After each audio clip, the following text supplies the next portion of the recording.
Hello everyone, welcome to पढ़ले science. तो बच्चों कैसे हो आप लोग? आई होप आप सभी लोग बहुत अच्छे हो एंड बहुत अच्छे से मेहनत भी कर रहे हो। एंड आज हमारा लेक्चर नंबर 7 आ चुका है, electric charges and field. I know बच्चों लेक्चर बहुत लंबे जा रहे हैं, बट परेशान मत होइए, यही एक चैप्टर रहेगा जिसमें ज़्यादा से ज़्यादा हमें टाइम लग रहा है। एज आगे जाते जाते हमें चीज़ें इतनी क्लियर कट हो जाएंगी कि आपको दिक्कत नहीं आएगी। ठीक है, तो आज हम आप लोगों के लिए लेक्चर में लेकर आए हैं जो कि टॉपिक्स आप करने वाले हैं वो है electric field intensity due to uniformly charge infinite plane sheet. एक प्लेन शीट है चार्ज की एरिया वाइज, उस पर इनफाइनाइटली चार्ज फैला हुआ है, बहुत infinite plane sheet of charge है। उसके ऊपर किसी डिस्टेंस पर हम इलेक्ट्रिक फील्ड इंटेंसिटी कैसे निकालेंगे वो देखने वाले हैं। फिर एक स्फेयर की वजह से, दो टाइप के स्फेयर होंगे, एक हॉलो स्फेयर एक सॉलिड स्फेयर, उन दोनों की वजह से उन पर चार्जेस रहेंगे, राइट। वहां से किसी डिस्टेंस आर पे उनके बाहर स्फीयर के उनके अंदर इलेक्ट्रिक फील्ड क्या होती है क्या नहीं, हम वो बात करने वाले हैं।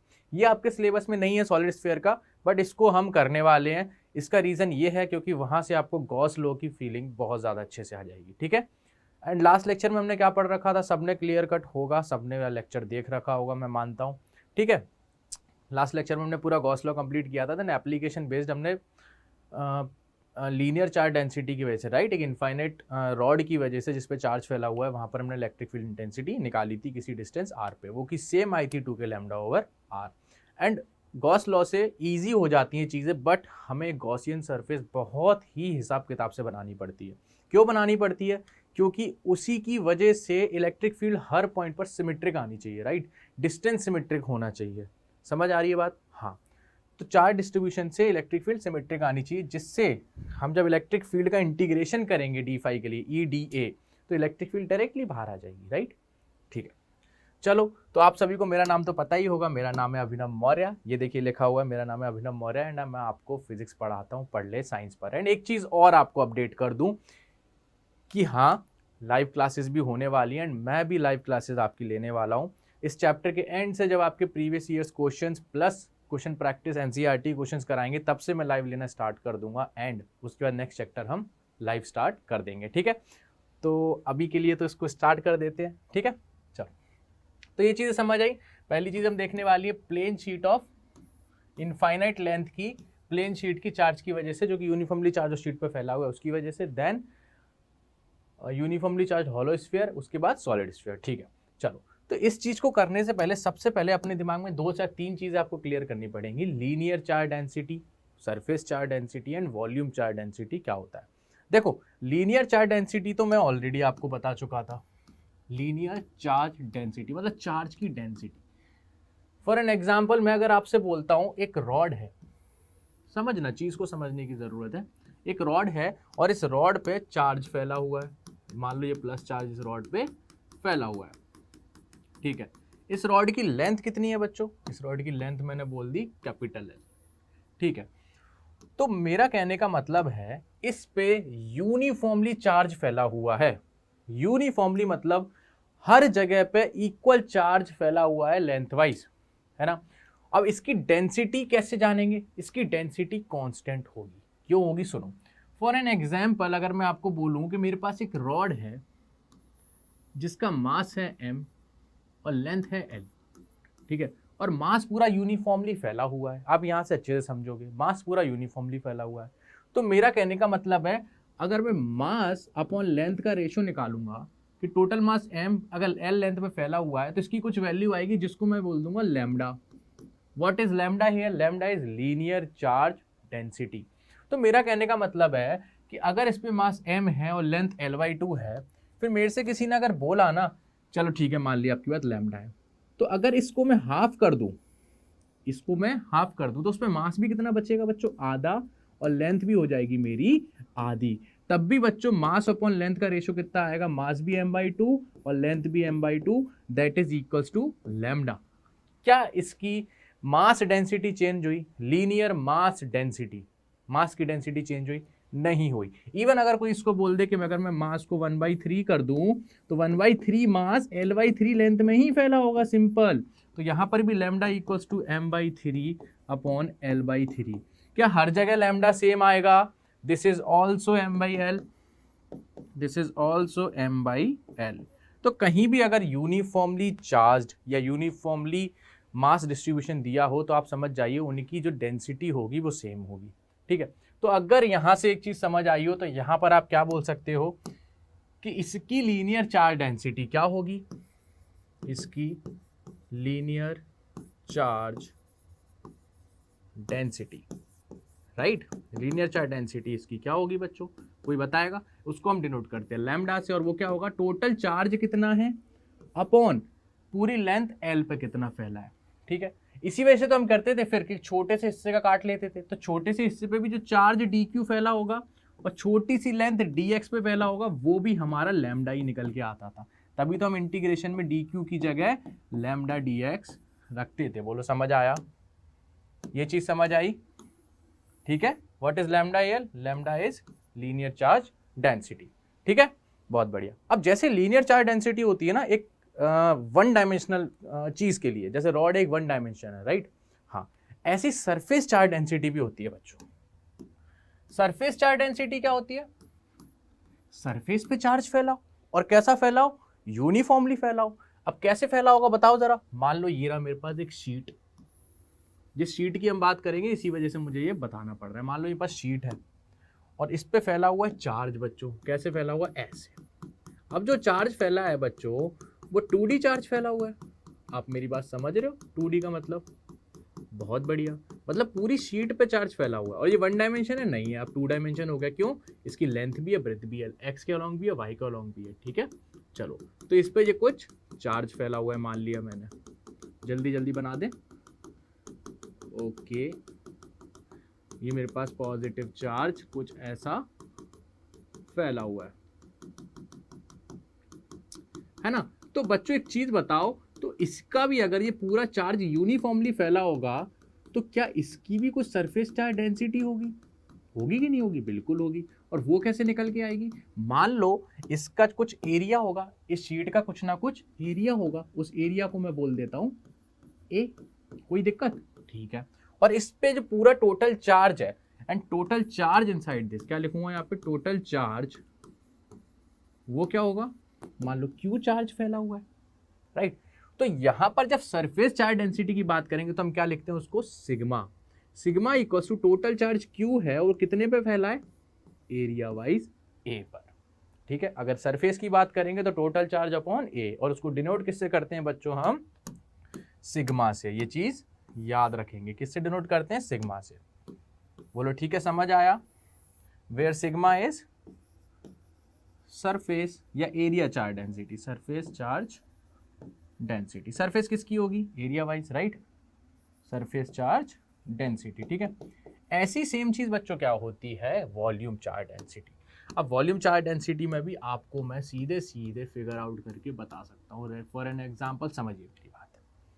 अब वॉल्यूम में चार्ज होगा, वॉल्यूम में चार्ज, मेरी बात समझिए, वॉल्यूम में चार्ज का मतलब हो गया मेरा कि मान लो मेरे पास एक स्फीयर है, ठीक है, इसी का समझ लो, मान लो मेरे पास एक स्फीयर है,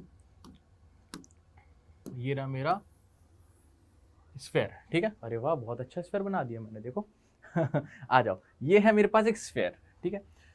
और मान लो इस स्फीयर में पूरे में चार्ज फैले हुए हैं, क्या फैला हुआ है, पूरे में चार्ज, और वॉल्यूमेट्रिक चार्ज फैला है बच्चों। वॉल्यूमेट्रिक से आप समझ गए मेरे कहने का मतलब, पूरे स्फीयर के अंदर चार्ज फैला हुआ है। तो चार्ज अब कैसा फैला हुआ है, वॉल्यूम वाइज फैला हुआ है ना। वॉल्यूम वाइज चार्ज फैला हुआ है और यूनिफॉर्मली फैला हुआ है, तो क्या इसकी भी वॉल्यूम चार्ज डेंसिटी होगी, बिल्कुल होगी। अब वो क्या होगी, वो हमसे पूछा गया है। तो वॉल्यूम चार्ज डेंसिटी जो होगी वो भी कैसी होगी, टोटल चार्ज अपॉन, क्या होगा अपॉन है बच्चों, वॉल्यूम ही तो होगा, होगा कि नहीं होगा, बिल्कुल होगा। तो वही सेम चीज इसमें करेंगे, बस यहाँ पर वॉल्यूम से चेंज आ जाता है, और यहाँ पर डिनोट किससे करेंगे बच्चों, हम रो से, किससे किससे करेंगे, रो से, ठीक है। बस 2 सेकंड और लगेंगे, बन गया, ठीक है। चलो, ये चीज समझ आई। इसको डिनोट किससे करेंगे बच्चों अपन लोग, रो से। तो मान लीजिए इस स्फीयर का कुछ ना कुछ वॉल्यूम है, इसका वॉल्यूम है कुछ v, ठीक है। एंड इसके अंदर जो चार्ज है, टोटल चार्ज, मैं क्या बोल रहा हूँ, पूरा जो चार्ज है जो फैला हुआ है, टोटल अगर करूँ तो टोटल चार्ज जो इसके अंदर है जो पाया गया वो मिल रहा है मेरे को क्यू चार्ज। तो इसकी जो वॉल्यूम चार्ज डेंसिटी होगी उसको हम रो से डिनोट करेंगे, equals to Q upon volume. बोलो ये चीज समझ आई, क्यू अपॉन वॉल्यूम। और यहाँ पर जब मैं बात करूंगा कि रो क्या होता है तो आधे से ज्यादा क्या सब बच्चे बताएंगे अब ये होगा सर वॉल्यूम चार्ज डेंसिटी, ठीक है। और ये जब ही है जब यूनिफॉर्मली चार्ज्ड है, ठीक है। तभी तो हम यहां से भी बताए डेरिवेशन में क्या करते हैं कभी, तो छोटे से हिस्से की वजह से कितना चार्ज होगा डी क्यू, और कितने वॉल्यूम से पास हो रहा है छोटा सा वॉल्यूम dv, और डेंसिटी तो चेंज होगी नहीं, इसी वजह से तो dq equals to rho dv लगा देते हैं। एंड सेम इस जगह भी लगाते हैं बच्चों, यहाँ पर क्या बोलते हैं, छोटा सा चार्ज dq अपॉन छोटा सा एरिया dA, और ये सिग्मा, तो यहाँ पे क्या आ जाता है dq equals to sigma dA, ठीक। चलो इतनी चीज समझ आई। अब हम आ जाते हैं अपने electric field intensity due to uniformly charge infinite plane sheet of charge. जितना बड़ा टॉपिक उतना ही मजेदार जवाब आएगा इसका। चलो सुनना बच्चों, हमें क्वेश्चन में क्या दे दिया, एक infinite plane sheet of charge दे दिया। अब हमें क्या करना है, इलेक्ट्रिक फील्ड इंटेंसिटी निकालनी है। तो हम यूज किसका करेंगे पता है, गॉस लॉ का यूज करेंगे। और आप यकीन मानिए कितना इजीली आंसर आएगा। आपका इकलौता काम रहेगा गॉसियन सरफेस बनाना, अगर उसको ध्यान से बना लेते हो तो आपका आंसर आ जाएगा, ठीक है। और सुनना, घबराने की भी बात नहीं है, क्योंकि गॉसियन सरफेस ना कुछ क्वेश्चंस में ही हमको मतलब दिया गया है, तो हमको ये क्या रट जाता है आगे जाके कि इसमें क्या बनाया था उसमें क्या बनाया था। तो वो टाइम के साथ साथ आपको चीज़ें आएंगी, ऐसा नहीं, आप घबरा मत जाना कि कल को कोई लीनियर चार्ज डेंसिटी या सरफेस दिया है तो आप उसका बना नहीं पा रहे हो कि किस टाइप से उसका मैं गॉसियन सरफेस बनाऊंगा। तो टेंशन लेने की ज़रूरत नहीं है, वो भी चीज़ें आपको आ जाएंगी। चलो तो सबसे पहले मैं क्या करूँगा, एक प्लेन शीट बना देता हूँ। आपको चार्ज डेंसिटी समझ आ गई, ठीक है। प्लेन शीट बनाते हैं। चलो प्लेन शीट कैसी बनाऊंगा, देखो कुछ इस टाइप की मैंने एक प्लेन शीट ऑफ चार्ज बनाई। थोड़ा इसको अच्छे से बनाते हैं, एल्स हमको ही दिक्कत होगा ना। चलो ये कुछ मेरा एक प्लेन शीट है, ठीक है। ये मैंने एक प्लेन शीट बनाया बच्चों, ठीक है, सबको दिख रहा होगा, कोई बात नहीं। और ये शीट मेरी कैसी है बच्चों, ध्यान देना मेरी बात, इनफाइनाइट तक गई हुई है, ऐसे इनफाइनाइट तक गई हुई है।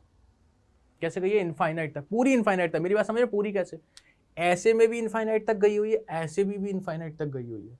अब इनफाइनाइट का अलग मीनिंग होता है हमारे सिलेबस में, जैसे इनफाइनाइट का मतलब ये मैं समझ लेना टेंड्स टू इनफाइनाइट नहीं। जैसे मैंने आपको एक चीज बताई थी कि एक प्लस चार्ज होता है तो उसके अराउंड क्या होती है, इलेक्ट्रिक फील्ड वो कुछ इस टाइप से निकालता है, राइट, ऐसे ही दिखाता है, बिल्कुल सब बच्चों को पता होगा ये चीज, तो कोई बात नहीं। अब इस चार्ज की इन्फिनिटी क्या होगी वो डिपेंड कैसे करेगा, मैं बताता हूं आपको। मान लो ये कैसे बनाता है, रेडियली आउटवर्ड एक स्फेरिकल सरफेस में अपनी इलेक्ट्रिक फील्ड को निकालता है। तो मैं क्या करता था, एक टेस्ट चार्ज लेके जाता था। अगर मैं इस टेस्ट चार्ज को यहां ला के रख दूं ना बच्चों, प्लस क्यू नॉट, तो इस पर कोई फोर्स नहीं लगेगा। लेकिन जैसे ही मैं हल्का सा इसको टच करा दूं ना इससे इधर, जैसे मान लो इसको मैंने थोड़ा खिसकाया, एंड खिसकाने से क्या हुआ, यहाँ पे टच कर गया। कैसे टच कर गया, देखो यहाँ पर टच कर गया। मान लो मैंने ऐसे टच करा दिया इसको तुरंत फोर्स लगने लगेगा इस डायरेक्शन में। इसका मतलब इस चार्ज की इलेक्ट्रिक फील्ड लाइन कहाँ तक टर्मिनेट होती है, इनफाइनाइट। और इसकी जो इन्फिनिटी है ना वो इस दर तक है, कहाँ तक, यहाँ से डिस्टेंस r तक, मान लो, समझे। इसके बाद इसके पास लाइंस ही नहीं है, इसके बाद ये फोर्स नहीं लगा सकता। तो इस चार्ज के लिए इनफाइनाइट क्या हो गया, केवल डिस्टेंस r। आपको फीलिंग आया, बहुत बढ़िया।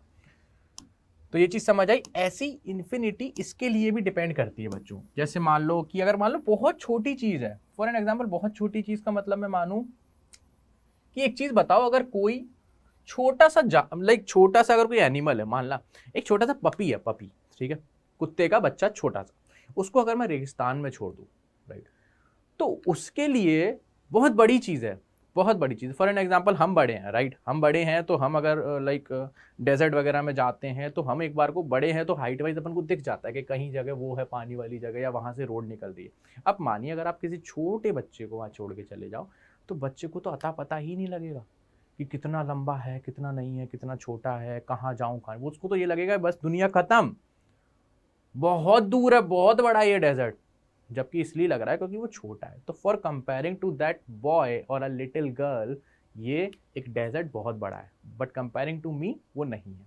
तो इसी वजह से इसको बोला गया फॉर इनफाइनाइट, है ना। कंपेयर कर सकते हो, किसी के लिए इनफाइनाइट कितना छोटा हो सकता है, किसी के लिए बड़ा हो सकता है, ठीक है।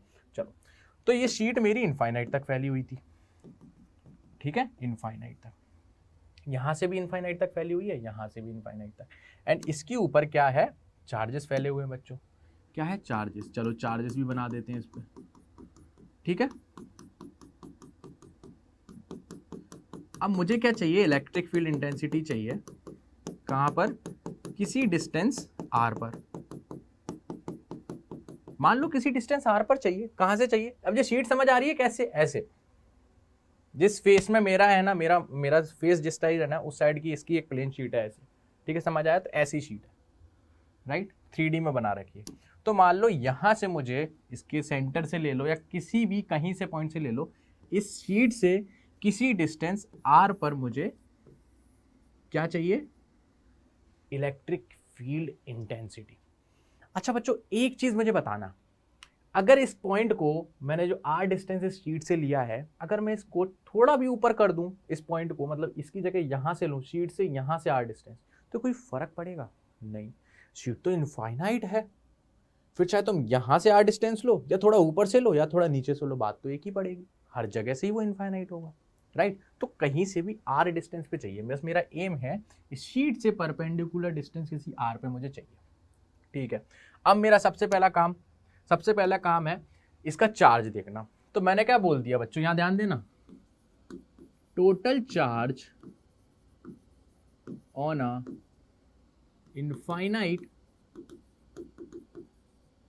इनफाइनाइट प्लेन शीट, कितना बोल दूं, क्यू चार्ज है, मुझे नहीं पता, प्लेन इनफाइनाइट है आई नो, बट मैंने मान लिया पूरी इनफाइनाइट प्लेन शीट पे कितना चार्ज है, on a infinite plane sheet is Q, ठीक है। तो टोटल चार्ज मैंने क्या मान लिया बच्चों, Q चार्ज है मेरे पास पूरी शीट पर। तो इसका मतलब ध्यान देना, अब ये कैसा है, 2D है, शीट है, तो इसकी जो सरफेस चार्ज डेंसिटी सिग्मा होगी, total charge Q whole upon इस शीट का कुछ ना कुछ एरिया होगा बच्चों, मुझे नहीं पता क्या एरिया है, इनफाइनाइट है, लेकिन कुछ ना कुछ एरिया तो होगा, राइट, बहुत बढ़िया। तो यहां से हमने sigma equals to Q upon DA एक चीज निकाल ली, बोलो समझ आया, ठीक है। अब मेरा दूसरा काम क्या है, मैं बोलूंगा, दूसरा काम क्या है, मैं बोलूंगा कि इसमें से अब हमें गॉसियन सरफेस बनानी है। कैसे निकालेंगे इलेक्ट्रिक फ्लक्स, देखो सॉरी कैसे निकालेंगे इलेक्ट्रिक फील्ड, उसके लिए हम क्या यूज करेंगे, देखो एक तो हमारे गॉस भैया क्या बोल गए, Q inside upon E not, ये क्या होता है, मेरा फ्लक्स होता है, राइट। और एक फ्लक्स की डेफिनेशन कौन देके गया मुझे, जो हमें नॉर्मली पता था कि D phi is equals to E dot D A. अब हम क्या करेंगे, दोनों से फ्लक्स निकालेंगे और दोनों को इक्वल कर देंगे। तो कुल मिला के हमको करना है क्या बच्चों, Q upon E naught inside is equals to E vector dot D A vector, बात तो वही है ना, यही काम करना है, ठीक है। इसके लिए सबसे पहले एक गॉसियन सरफेस बनानी पड़ेगी, और आपका आंसर खत्म हो जाएगा। अब डिपेंड करता है आप गॉसियन सरफेस कैसी बनाते हो, अगर आपने सही बनाई तो आपका आंसर झटपट आ जाएगा, और नहीं बनाई तो आपको दिक्कत आ जाएगी। तो झटपट आंसर आने के लिए मैंने जो गॉसियन सरफेस बनाई वो मैंने एक सिलेंड्रिकल बनाई। कैसे बनाई, क्यों बनाई, वो आपको भी पता लगेगा। देखो कैसे, मैंने क्या बोला कि सिमिट्री चाहिए तो सबसे पहले तो मेरे को r डिस्टेंस पीछे भी जाना पड़ेगा, मान लो ये r डिस्टेंस में पीछे भी चल के आ गया, ठीक है। यहां से ये डिस्टेंस कितनी हो गई r, ये लो इसको बनाते ग्रीन से, r डिस्टेंस में पीछे चल के भी आ गया, बहुत बढ़िया। अब मैं एक गॉसियन सरफेस बनाता हूं, और कैसी बनाता हूं, एक सिलेंड्रिकल गॉसियन सरफेस, कुछ इस टाइप की, दिख रहा है सबको। चलो थोड़ा और बड़ा करते हैं इसको, गॉसियन सरफेस को, मुझे लगा पूरा मीटर गया बच्चों, मेरी तो हालत टाइट हो गई थी आ जाओ, ये रहा मेरा गॉसियन सरफेस, कुछ इस टाइप का, right, and this is my Gaussian surface. ये ग्रीन कलर का जो मैंने डब्बा बनाया है, सिलेंडर बनाया, ये मेरी गॉसियन सरफेस है, ठीक है। ये यहां से क्लोज्ड है ये सरफेस, एंड यहां से क्लोज्ड है, और इनके बीच की जो डिस्टेंस है बच्चों वो क्या दिख रही है आपको, कुछ दिख रहा है, बिल्कुल, ये डिस्टेंस भी r है शीट से, और ये डिस्टेंस भी r है, चलो बढ़िया है। अब मैंने ये सरफेस क्यों बनाई, देखना मेरी बात ध्यान से, एक्चुअल में ये प्लेन शीट ऑफ चार्ज है, राइट, यहां से इस सरफेस तक की डिस्टेंस r है। अब सुनना, इस सरफेस की हर पॉइंट की डिस्टेंस उस प्लेन शीट ऑफ चार्ज से r है। यहाँ की डिस्टेंस देखो r, यहाँ की देखो r, यहाँ की देखो r, यहाँ की देखो r, समझ आ रहा है? और इलेक्ट्रिक फील्ड क्या होगी बच्चों, बताओ मुझे बताओ। एक छोटे से चार्ज की वजह से, इस पूरे पर चार्ज क्यू है, सुनना मेरी बात, एक पूरे में चार्ज क्यू है, तो एक छोटा सा चार्ज मान लो यहाँ पर कुछ डी क्यू है, अगर मानना, सुनना मेरी बात, सुनना, आप लोग को दिक्कत ना हो इसलिए सुनना मेरी बात। यहाँ पर कुछ छोटा सा चार्ज डी क्यू होगा, उसकी वजह से कुछ ना कुछ इलेक्ट्रिक फील्ड इस सरफेस पर क्या आ रही होगी, छोटे से एरिया डी ए पर कुछ इलेक्ट्रिक फील्ड ई आ रही होगी, मान लो छोटा सा एरिया डी ए। क्या सेम इलेक्ट्रिक फील्ड इस वाले पॉइंट चार्ज की वजह से, मतलब छोटा सा चार्ज काटने की वजह से यहाँ भी आ रही होगी? पूछो क्यों? क्योंकि ये डिस्टेंस भी आर, ये डिस्टेंस भी आर, ये चार्ज भी डी क्यू, ये चार्ज भी d q, k d q upon are square, k d q upon are square, तो हर जगह इलेक्ट्रिक फील्ड भी सेम हो गई। बोलो समझ आया? बहुत बढ़िया। तो इलेक्ट्रिक फील्ड ही मेरी सेम हो गई, मुझे ये चीज पता लग गया। चलो अब मेरे को क्या करना है, फाइंड करना है। तो सबसे पहले तो अब मैं एक चीज बताऊंगा, सुनना बच्चों। पूरी प्लेन शीट ऑफ चार्ज पे कितना चार्ज था, Q, और पूरी का एरिया मैंने A मान रखा था। अब मैं क्या करूंगा, अब मैं लगाऊंगा गॉस लॉ। उसके लिए मैं क्या कहूंगा, इसके अंदर कितना चार्ज है वो कैसे पता करूंगा? जो मैंने प्लेन शीट बनाई है उसके अंदर कितना चार्ज है बच्चों, वो निकाल के दिखाओ। वो बता देते हैं कैसे। अब सुनो, बाई गॉस लॉ, यहां पे लिखते हैं पहले, by Gauss law, by Gauss law Q inside upon E naught is the flux, किसकी वजह से, enclosed by the Gaussian surface या closed surface। बोलो ये चीज समझ आई? चलो बढ़िया, ये चीज समझ आई। तो यहां से फ्लक्स निकालो सबसे पहले, देखो आगे वाले पेज पे, तो मेरी एक फ्लक्स तो ये निकल के आ जाएगी बच्चे। Q inside, अंदर चार्ज कितना होगा, अंदर चार्ज कितना होगा मुझे नॉर्मली बताओ। कुछ भी नहीं पता कितना होगा, इतना तो पता है sigma into some area of this होगा, है ना। मान लो अंदर चार्ज जो भी है, यहां देखना, sigma equals to Q inside, कुछ भी है इनसाइड मुझे नहीं पता, होल अपॉन इसका जो एरिया होगा, इस शीट का एरिया होगा कुछ, राइट, इस चीज का एरिया होगा। मान लो इस शीट का एरिया जो बना हुआ है, जो इसके अंदर आ रही है, जो चार्ज के अंदर जो एरिया आ रहा है, राइट, जो चार्ज है इसके अंदर, वो कितना है, बताओ। क्या लिख दूं यहाँ पर, चार्ज एरिया क्या लिख दूं, A1 लिख दूं, चलो A1 लिख देते हैं, ठीक है। तो मैंने ये क्या बताया, सिग्मा तो वही होगा, इसके अंदर जो चार्ज है इसकी अपॉन इसका जो शीट का एरिया है, ठीक है। तो फ्लक्स कितना निकल के आएगा इसके अंदर, चार्ज क्या लिख दूंगा मैं, Q इनसाइड और होल अपॉन E नॉट, और इनसाइड चार्ज क्या है पता नहीं, सिग्मा इंटू A1 है। जो भी इस गॉसियन सरफेस के अंदर जो चार्ज आ रहा है, जो भी ये एरिया वाइज चार्ज आ रहा है, वो मैंने एरिया ले लिया। बोलो समझ आया? बहुत बढ़िया, ठीक है। ये तो मेरा एक फ्लक्स निकल के आ गया।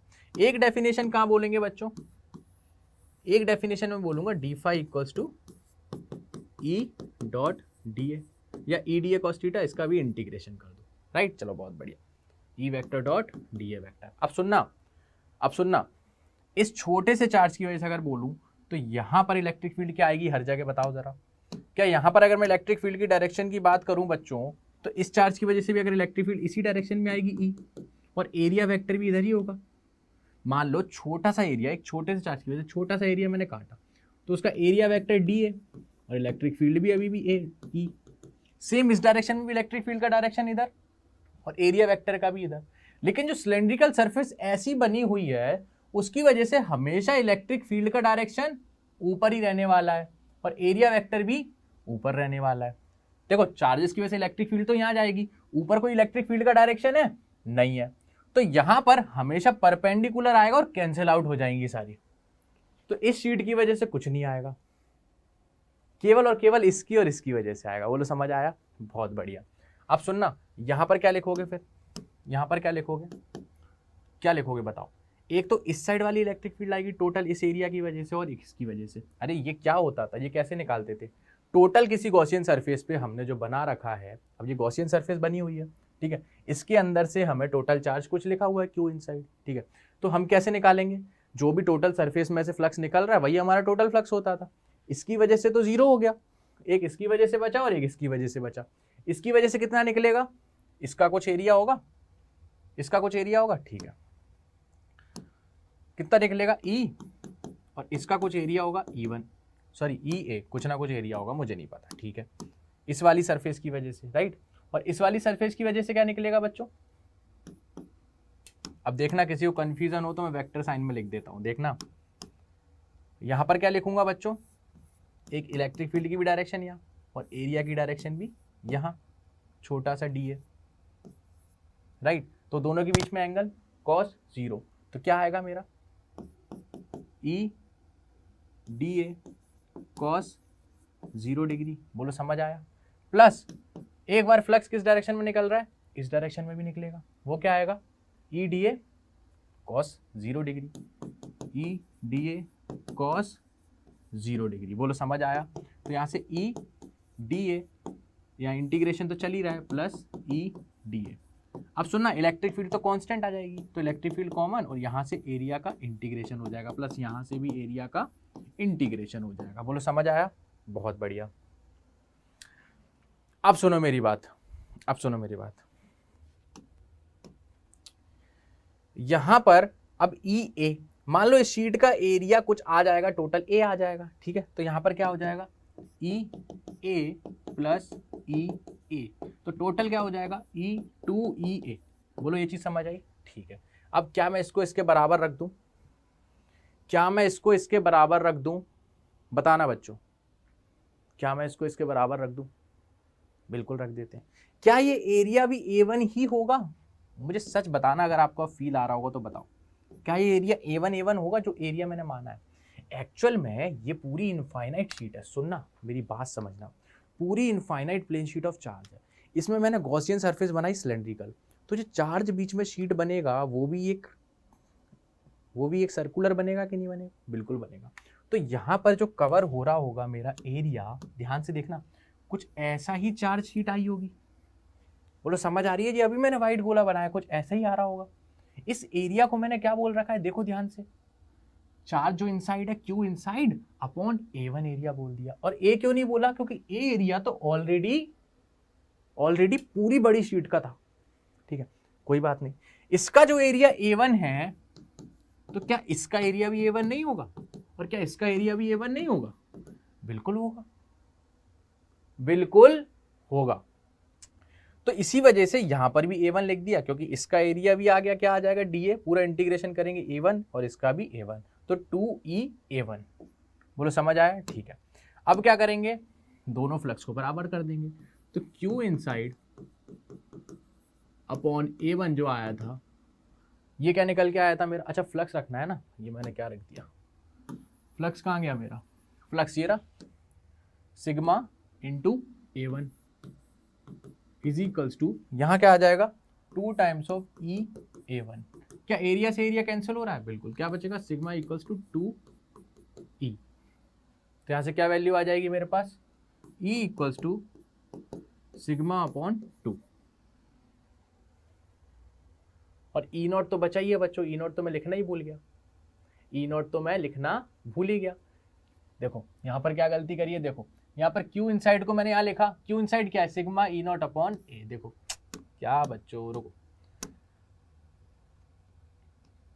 इसको मिटा रो, यहाँ से मेरे पास Q0 की वैल्यू क्या आएगी, Q इनसाइड की वैल्यू क्या आएगी, देखो Q इनसाइड मेरे पास आएगा, कैलकुलेशन मिस्टेक और कुछ नहीं, सिग्मा A1, ठीक है। तो फ्लक्स क्या निकल के आ जाएगा, Q इनसाइड क्या आएगा sigma A1 upon E0, right. अब ये फाई इक्वल्स टू ये वाला फाई हो जाएगा, ये भी क्या है बस फाई तो निकल के आया है, ये डी फाई तो निकल रहा है, ठीक है। तो ये हमारा गॉस लॉ से निकला हुआ है, इसको क्या लिखेंगे upon E0, right, upon E0, और ये मेरा नॉर्मली निकला हुआ है, तो यहाँ से इस चीज को नीचे लाएंगे तो अपॉन E0, बोलो ये चीज समझ आई, बहुत बढ़िया, अगर ये चीज समझ आई है तो बहुत मजा आ गया होगा। अब सुनो, ये क्या निकल के आई है मेरी, electric field intensity on a distance small r from a uniformly charged plane sheet of charge, plane sheet of charge से किसी डिस्टेंस r पर जो इलेक्ट्रिक फील्ड होती है वो होती है सिग्मा अपॉन 2E0। ये जो चार्ज है ना केवल एक शीट पर चार्ज है, इसी साइड चार्ज, दोनों साइड नहीं बोला, एक ही साइड चार्ज है, उसकी वजह से आया हुआ है क्या है सिग्मा अपॉन 2E0। और ये देखो बच्चों एक चीज और बताओ, क्या ये डिस्टेंस पे डिपेंड कर रही है, नहीं कर रही, किस पे डिपेंड कर रही है, केवल और केवल चार्ज डेंसिटी पे, जितना ज़्यादा चार्ज उतनी ज़्यादा इलेक्ट्रिक फील्ड। समझ आया? केवल और केवल उस पर डिपेंड कर रही है। तो यस, ये डिस्टेंस चाहे आर कुछ भी हो, ऊपर हो नीचे हो कैसा भी हो, कभी भी इलेक्ट्रिक फील्ड में डिफरेंस नहीं आएगा। बोलो समझ आया? बहुत बढ़िया, ये चीज़ सबको समझ आई होगी। ठीक है, ये चीज़ क्लियर हुई। तो ये हमारा डेरिवेशन किसका हो गया? Due to infinite plane sheet of charge की वजह से। अब हम करने वाले हैं electric field intensity due to uniformly charge hollow sphere. ठीक है, हॉलो स्फीयर। इसको पढ़ने से पहले हॉलो स्फीयर और सॉलिड स्फीयर, दो चीज़ें आपके सिलेबस में हॉलो स्फीयर है, लेकिन अपन सॉलिड स्फीयर भी करेंगे। हमको इसको पढ़ने से पहले थोड़ा कंडक्टिंग और नॉन कंडक्टिंग के बारे में डिस्कस करना है बच्चों। एक हो गया कंडक्टिंग स्फीयर, चलो इन्हीं की देख लेते, कंडक्टिंग स्फीयर। और एक हो जाएगा मेरा नॉन कंडक्टिंग स्फीयर। ठीक है, अब इसके अंदर भी दो केसेस हैं, कौन सा? एक सॉलिड, एक हॉलो। ठीक है, तो सॉलिड हॉलो छोड़ दो, वो अभी करेंगे आगे, तब देख लेंगे। आप कंडक्टिंग और नॉन कंडक्टिंग का मतलब समझिए। देखो, कंडक्टिंग का मतलब ये हो गया कि अगर एक स्फीयर है मान लो, या कोई भी एक बॉडी है, अगर इसके सरफेस पे आके मैंने कोई एक चार्ज प्लस क्यू रख दिया, मान लो प्लस क्यू चार्ज इसके ऊपर रख दिया, सरफेस पे लाके टच कर दिया, थोड़ी देर बाद आप देखना, पता है क्या दिखेगा आपको? कि ये चार्ज पूरा का पूरा स्फीयर पर फैल जाएगा, पूरा के पूरे स्फीयर पर फैल जाएगा। ये कुछ इस टाइप से पूरे स्फीयर पे चार्ज फैल जाएगा। लेकिन ये कब है? जब ये कंडक्टिंग है। कंडक्टिंग मतलब फ्री इलेक्ट्रॉन्स होते हैं। पहला लेक्चर पढ़ाया था, इजीली इधर से उधर मूव कर सकते हैं अगर फ्री इलेक्ट्रॉन्स हैं तो, है ना? तो वो कंडक्टिंग होते हैं। तो ये जो चार्ज आया, ये यूनिफॉर्मली इस पर फैल गया। अब आपसे कोई पूछे बताओ इस स्फीयर पर टोटल चार्ज कितना है, तो आप पता है क्या बोलोगे? क्यू चार्ज है इस पर टोटल। और अगर आपसे कोई यही पूछ ले, अगर मैं स्फीयर को आधा डिवाइड कर दूं, अब बताओ आधे स्फीयर पे कितना चार्ज है, तो आप बोलना Q/2 चार्ज है। Q/2 नीचे, ऊपर Q/2। और अगर आपको कोई यहाँ पर बोल दे बताओ इसको मैंने 4 हिस्सों में बांट दिया, अब बताओ मेरे पास कितना चार्ज है एक हिस्से में, तो आप कहते क्या बोलोगे? यहाँ पर भी Q/4, यहाँ पर भी Q/4 प्लस का, यहाँ भी Q/4 और यहाँ भी Q/4। अब आपको समझ आ गया होगा। तो कंडक्टिंग है ना, भले आप 1Q दो, 2Q दो, 3Q दो, पूरे स्फीयर पे बराबर चार्ज फैल जाएगा। समझ आया? ये कंडक्टिंग है। नॉन कंडक्टिंग का मतलब हो जाएगा इसका जस्ट अपोजिट। मान लो ये रहा मेरा स्फीयर, ठीक है, इस पे मैंने अगर ऐसी प्लस क्यू चार्ज दिया, मान लो इस पे मैंने ऐसी प्लस क्यू चार्ज दिया, जैसे मैंने इस पे दिया था मान लो प्लस क्यू, अगर मैंने यहाँ रखा है प्लस क्यू, तो पता है क्या होगा? केवल और केवल यहीं रखा रह जाएगा, केवल और केवल यहीं रखा रह जाएगा। तो नॉन कंडक्टिंग का मतलब हो जाएगा एक टाइप का इंसुलेटर।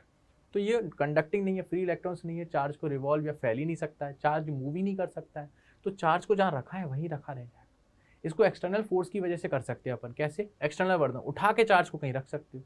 तो अगर आपने या 3 चार्ज ऐसे रख दिए ना, प्लस चार्ज इस तरह थोड़ा फैला दिया है, या थोड़ा इधर फैला दिया है, या थोड़ा इधर फैला दिया है, तो पता है ऐसे ही फैले रहेंगे हमेशा, ना आगे जाएंगे ना पीछे, इधर फैले रहेंगे हल्के से, जहाँ जहाँ आपने डाले वहीं डले रहेंगे और आगे कुछ नहीं होगा। ऐसे देख लो, इस टाइप से फैले रहेंगे। ये हो गया मेरा नॉन कंडक्टिंग का केस। ठीक है, समझ आया कंडक्टिंग नॉन कंडक्टिंग? ठीक है, अब सुनो मेरी बात, हम टोटल 4 केस के बारे में स्टडी करने वाले हैं। एक तो पहला हो गया हॉलो स्फीयर। हॉलो स्फीयर का मतलब समझ गए? हॉलो स्फीयर का मतलब आप समझ लीजिए जैसे गुब्बारा फुला दूं मैं, तो गुब्बारे के अंदर कुछ है, हवा है माना, उसको छोड़िए, तो एक्चुअल में उसके अंदर कुछ नहीं है, केवल हवा को अगर मैं नेग्लेक्ट कर दूं तो उसके अंदर कुछ नहीं है। हाँ, तो ये हो गया मेरा हॉलो स्फीयर। सॉलिड स्फीयर हो गया मेरा तरबूज, है ना? वाटरमेलन की जैसे अगर मैं बात करूं तो उसके अंदर कुछ ना कुछ फिल होता है, राइट? तो वही चीज हो गई hollow and solid sphere. Hollow sphere और सॉलिड स्फीयर के दो केसेस होंगे। हॉलो स्फीयर में एक बार कंडक्टिंग सरफेस होगी, एक बार नॉन कंडक्टिंग सरफेस होगी, और सेम सॉलिड स्फीयर में होगी, एक बार सॉलिड में कंडक्टिंग और नॉन कंडक्टिंग। अब सुनो, हॉलो स्फीयर के केस में जब कंडक्टिंग सरफेस या नॉन कंडक्टिंग सरफेस हो, दोनों की वजह से सेम चीज निकल के आती है, दोनों की वजह से सेम चीज निकल के आती है, और वही चीज हम यहाँ करने वाले हैं। तो यहाँ पे क्या लिखेंगे? Electric field intensity due to uniformly charge hollow sphere, यहाँ लिखेंगे both conducting and non conducting sphere. ठीक है, अब ये कैसे आता है, क्यों आता है, वो अभी अपन देख लेते हैं। ठीक है, अब इसके भी 3 केस आएंगे। क्यों आएंगे 3 केस? मैं बताता हूँ। हम एक्चुअली में करने क्या वाले हैं, हम एक स्फेयर मानने वाले हैं। ये रहा मेरा एक स्फेयर बच्चों, ठीक है। इस स्फेयर पे हम क्या बोल रहे हैं कि हमारे पास इस पे यूनिफॉर्मली चार्ज, एक यूनिफॉर्मली चार्ज स्फेयर है, मतलब इसकी जो हमारा स्फेयर है उस स्फेयर पे टोटल चार्ज जो फैला हुआ है वो यूनिफॉर्मली फैला हुआ है, हर हिस्से पे बराबर चार्ज फैला हुआ है। मान लो इस हिस्से का एरिया अगर dA है और छोटे से हिस्से पे अगर एक चार्ज है तो हर छोटे हिस्से पे एक ही चार्ज होगा, है ना, ये चीज़ मानिए। फॉर एन एग्जाम्पल इस स्फेयर को अगर मैं 4 पीसेस में काट दूं तो एक पीस पे अगर 5 माइक्रोकूलम चार्ज है तो हर पीस पे 5 माइक्रोकूलम चार्ज होगा, ठीक है। तो ये मेरी स्फेयर की कंडीशन है। ये हो गया मेरा हॉलो, अंदर से हॉलो है, केवल सरफेस पे चार्ज फैला हुआ है, ठीक है। तो अब सुनना मेरी बात, कंडक्टिंग हो या नॉन कंडक्टिंग हो, बात एक ही है, बात एक ही है। सुनो मैंने क्या किया, कंडक्टिंग होगा तो अपने आप बराबरी से चार्ज फैल जाएगा, यूनिफॉर्मली फैल जाएगा अपने आप। और नॉन कंडक्टिंग की बात करेंगे तो मैंने एक केस ऐसा मान रखा है कि मैंने हर जगह यूनिफॉर्मली चार्ज चिपका दिया बराबर से, समझ आया। तो मैं दोनों की केस की यही बात कर रहा हूँ। अब हमें जो इलेक्ट्रिक फील्ड इंटेंसिटी चाहिए वो हमें 3 जगह की बात करेंगे। कैसे, सुनो, एक बार तो मैं करूँगा आउटसाइड की बात कि यहाँ से सेंटर से मतलब इस स्फीयर का रेडियस r है मान लो बच्चों, ठीक है। तो एक बार तो मैं आपसे पूछूंगा कब, सेंटर से कुछ r डिस्टेंस पर आउटसाइड द स्फीयर, ठीक है। और एक बार क्या बात करूंगा, एक बार क्या बात करूंगा बच्चों कि मुझे यही बताओ सरफेस पर eight a distance capital R। और एक बार क्या बात करूंगा, और एक बार क्या बात करूंगा बच्चों कि मुझे बताओ सेंटर से किसी डिस्टेंस स्मॉल r जो कि स्फीयर के अंदर है। ये 3 केसेस हम करेंगे, ठीक, चलो बढ़िया। तो सबसे पहला केस हम ले लेते हैं, सबसे पहला देखना, बहुत जल्दी जल्दी करेंगे, बहुत आराम आराम से आपको समझ भी आता जाएगा। देखो सबसे पहला केस हम ले लेते हैं आउटसाइड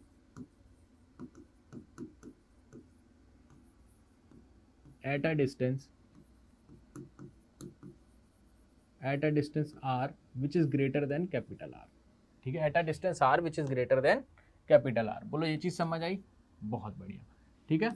चलो अब सुनना, मेरे को कहाँ पूछा गया है, किसी डिस्टेंस r पर। तो मानना ये डिस्टेंस, देखना ये डिस्टेंस पूछा गया मुझे किसी डिस्टेंस r पर। और कहाँ से है वो डिस्टेंस, कहाँ से, सरफेस से किसी डिस्टेंस r ले लें, चलो सरफेस से किसी डिस्टेंस r पर ले लेते हैं, या सेंटर से डिस्टेंस ले लेते हैं, बोलो सेंटर से ले लेते हैं, इजी पड़ेगा, चलो सेंटर से लेते हैं। तो हमें क्या बोला गया, सेंटर से किसी डिस्टेंस r पर बोला गया है, राइट। तो ये डिस्टेंस हो जाएगा हमारा r, ठीक है। सेंटर से किसी डिस्टेंस r पर बोला गया ये, तो ये डिस्टेंस मेरा r हो गया, ठीक। अब मैं क्या करूंगा पता है, मैं यूज करूंगा गॉस लॉ का, और उसके लिए मैं क्या करूंगा, एक मैं बनाऊंगा गॉसियन सरफेस। गॉसियन सरफेस बनाऊंगा, कैसे बनाऊंगा, तो इसके लिए सबको याद आ रहा होगा मैं क्या बोलूंगा। देखो थोड़ा इसको छोटा कर लेते हैं जिससे हमारी थोड़ी सी दिक्कत कम हो जाएगी। कुछ डिस्टेंस r यहाँ तक, राइट, ठीक है। तो गॉसियन सरफेस सबको पता लग रहा होगा कैसा बनेगा मेरा, ये पॉइंट है अगर, तो गॉसियन सरफेस मेरी बनेगी स्फेरिकल सरफेस, कुछ इस टाइप की। आज का ये लास्ट लेक्चर होने वाला है बच्चों, इसका ये चैप्टर फिनिश्ड है, देन हम लोग अपना एनसीईआरटी स्टार्ट कर देंगे या फिर और अच्छे अच्छे क्वेश्चंस को लेकर आएंगे। ये मेरी गॉसियन सरफेस बनी रेड कलर में, ठीक है। अब मैं क्या बोलूंगा, सबसे पहले बाय गॉस लॉ क्या बोलूंगा, देखो यहां पे ध्यान से, बाय गॉस लॉ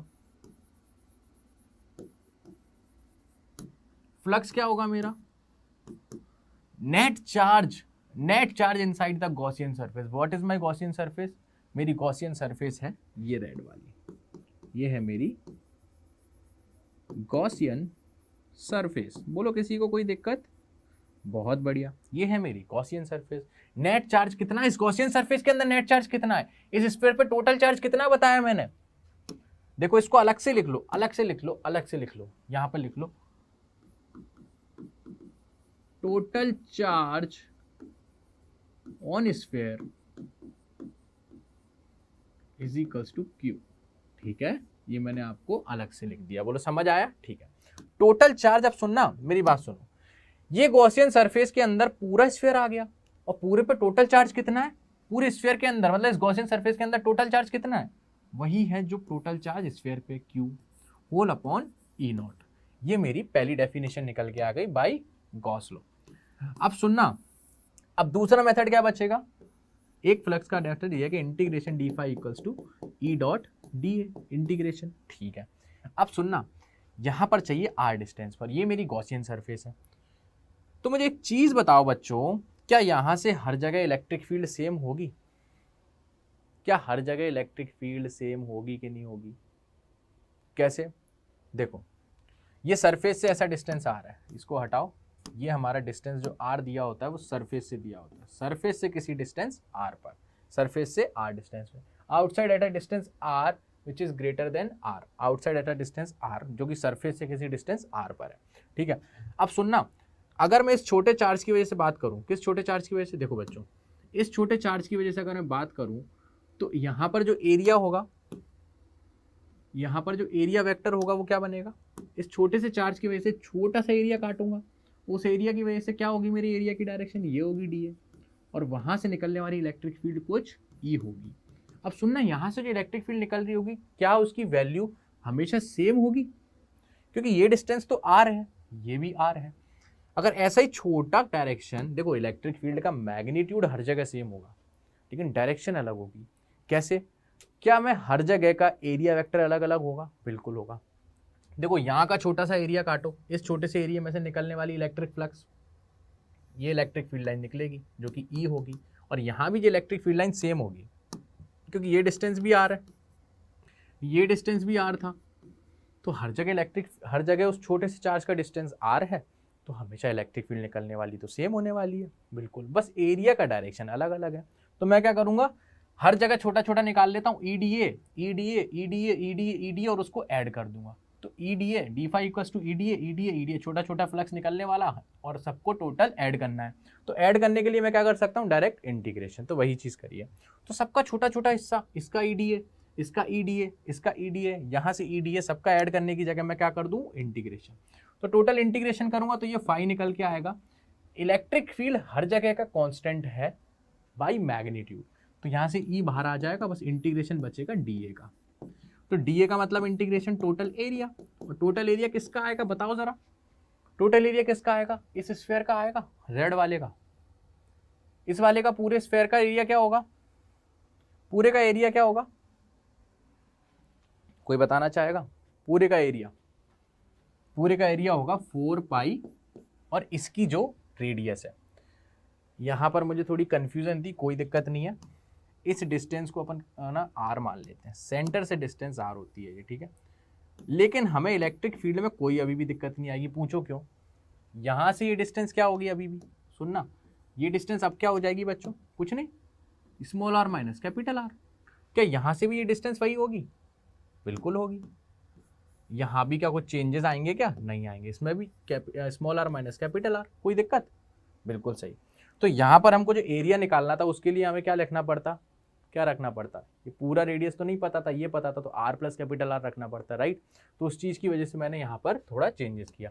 तो यहाँ पर क्या लिखेंगे, जो टोटल एरिया होगा रेड वाले का वो क्या हो जाएगा, 4 pi small are square. Surface area of sphere होता है 4 pi are square. What is r? R is the radius of sphere, और स्क्वायर का रेडियस मैंने कड़े वाले का स्मॉल आर मान रखा है, ठीक है। तो एक डेफिनेशन मेरी यहाँ से निकल के आ गई। क्या ये दोनों बराबर होंगे? बिल्कुल होंगे। तो यहाँ से क्या लिख सकता हूँ मैं, Q upon E naught is equals to E 4 pi are square, E 4 pi are square. तो यहाँ से मेरी इलेक्ट्रिक फील्ड इंटेंसिटी क्या निकल के आ गई, Q upon 4 pi E naught R square. और ये 4 पाई आर ई नॉट को हम क्या लिखते हैं बच्चों, k Q upon are square. ये तो सेम इलेक्ट्रिक फील्ड इंटेंसिटी आ रही है जब अपन किसी पॉइंट चार्ज की वजह से निकालते हैं किसी डिस्टेंस आर पर, है ना। तो अगर यूनिफॉर्मली चार्ज स्फीयर है और उसके आउटसाइड किसी भी डिस्टेंस आर पे जाना है तो इलेक्ट्रिक फील्ड इंटेंसिटी कैसी आएगी, के क्यू अपॉन आर स्क्वायर। बोलो समझ आया। तो यहाँ से हमको एक चीज़ और पता लग रही है कि ई मेरा इनवर्सली प्रोपोर्शनल है कब कब, जब आप स्फीयर से बाहर जाते हो आर डिस्टेंस पे, तो इलेक्ट्रिक फील्ड इंटेंसिटी कम होती चली जाती है। और कैसे कम होती है, by the relation E is inversely proportional to are square. अच्छा सुनो, यहाँ पे एक चीज़ और करते हैं, चूंकि ये एक स्फेरिकल है और एक सरफेस पे चार्ज फैला हुआ है, तो यहाँ पर मैं एक चीज़ और कर सकता था यहाँ पर इंटीग्रेशन के लिए। कैसे? सिग्मा ले लेता, सिग्मा लेके कर देता, sigma equals to total charge Q upon area A। समझ आया, टोटल एरिया A। तो यहाँ पर Q की जगह में क्या रखता है डायरेक्टली, सिग्मा A। कोई दिक्कत नहीं है, ये जब यूज कर सकते हैं सिग्मा का, कब यूज कर सकते हैं बच्चों, सरफेस पे फैला हुआ है ना ये चार्ज सरफेस पर, हाँ, तो सिग्मा का यूज जब कर सकते हैं हम, जब हमें ये वेरिएबल दिया हो, चार्ज वेरिएबल दिया हो, है ना, डिस्टेंस के साथ साथ हमारा जब ये चेंज हो रहा हो, एरिया चेंज हो रहा हो, या सिग्मा तो चेंज होगा नहीं, चार्ज चेंज हो सकता है, या इलेक्ट्रिक फील्ड चेंज हो रही हो, तो उस टाइम पे हमें हर जगह डेंसिटी की ज़रूरत पड़ सकती है अलग से। ठीक है, चलो, तो ये चीज़ समझ आया, बहुत बढ़िया, एक चीज़ हो गई। अब दूसरी चीज़ क्या करनी थी हमको, दूसरी चीज़ हमें करनी है बच्चों, जब इनसाइड की बात करेंगे, अभी आउटसाइड होगी, अब हम कौन सी बात करेंगे, इनसाइड, और कहाँ पर, R which is smaller than capital R. बहुत बढ़िया। अब इसके लिए क्या करूँगा, ऐसी सेम स्फेयर बनाऊंगा बच्चों, और इस स्फेयर के हर जगह चार्जेस रख लूँगा। अब इसको देखना जल्दी निपटाएंगे, आपको समझ आ जाएगा, हर जगह ऐसे यूनिफॉर्मली चार्ज फैला हुआ, ठीक है। और इस स्फेयर की सरफेस चार्ज डेंसिटी मैंने सिग्मा बोल रखी है, मान लो सरफेस चार्ज डेंसिटी, ठीक है, बहुत बढ़िया। अब सुनना, मुझे क्या करना है, इसके अंदर पता करना है, इसका तो ऑलरेडी रेडियस मुझे दे रखा है कैपिटल आर। अब मुझसे पूछा क्या इसके अंदर, तो मान लो सेंटर से किसी डिस्टेंस स्मॉल आर पे मुझसे पूछा गया, सेंटर से किसी डिस्टेंस स्मॉल आर पे मुझसे पूछा गया, बहुत बढ़िया, ये रहा मेरा डिस्टेंस स्मॉल आर। तो मैं क्या करूंगा, सबसे पहले गॉसियन सरफेस बना लूंगा इसी डिस्टेंस पर, कैसा, एक स्फेरिकल, ये मैंने स्फेरिकल बना दिया।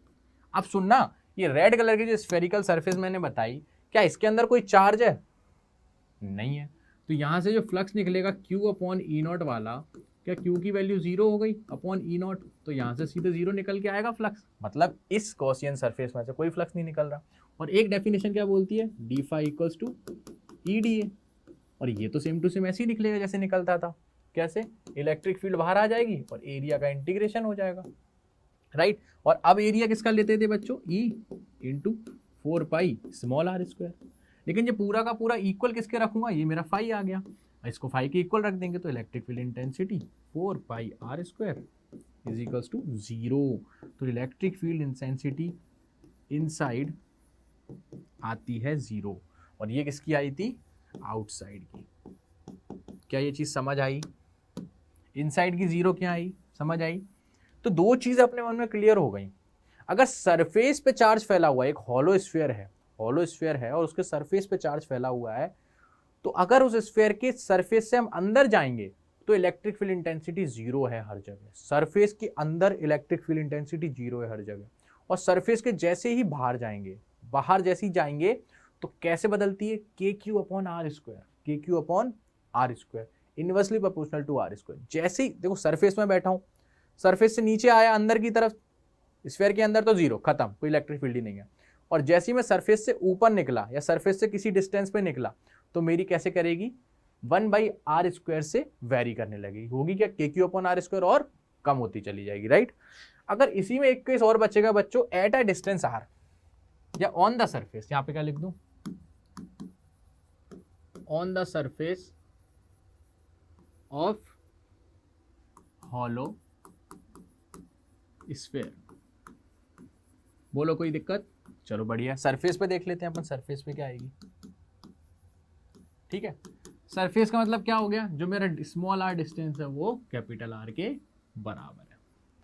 तो इस केस में क्या बोला है मैंने, ये लो भाई, ये रहा मेरा स्फीयर और इस पे चार्ज फैला हुआ था, फैला दो फिर से चार्ज, ये लो मैंने फैला दिया चार्ज। चार्ज फैलाने के बाद मुझसे क्या बोला है, इधर ही बताओ भाई, इधर ही, कहीं मत जाओ, ये रहा सेंटर, यहाँ से डिस्टेंस r मुझे दिया है और आपको कहाँ बतानी है, यहाँ बतानी है, इससे किसी r डिस्टेंस पे जो कि सरफेस पर है, ठीक है। तो मैं क्या करूँगा, एक गॉसियन सरफेस बना दूंगा। क्या करूँगा बच्चों, मैं एक गॉसियन सरफेस बना दूंगा। अच्छा, इसके लिए करने की ज़रूरत है गॉसियन सरफेस बनाने की, बोलो बोलो, सोच के बताओ, सोच के बताओ।